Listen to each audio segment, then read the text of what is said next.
In this tutorial, we'll send participants to different versions of a task based on their response to an initial question. First, let's preview the task and see this in action. If we select cats, we see a number of cat images.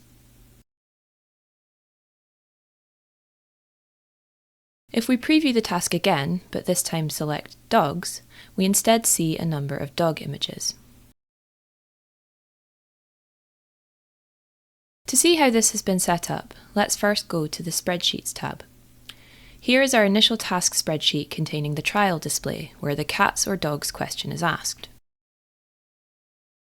Two more spreadsheets have also been uploaded to the task: a cats spreadsheet containing 3 trials showing cat images, and a dogs spreadsheet containing 3 trials showing dog images.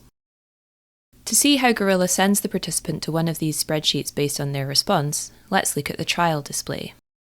The cats and dogs buttons each have a click response component. The response for the cats button is set to cat. The response for the dogs button is set to dog. On the screen tab is our jump to spreadsheet component.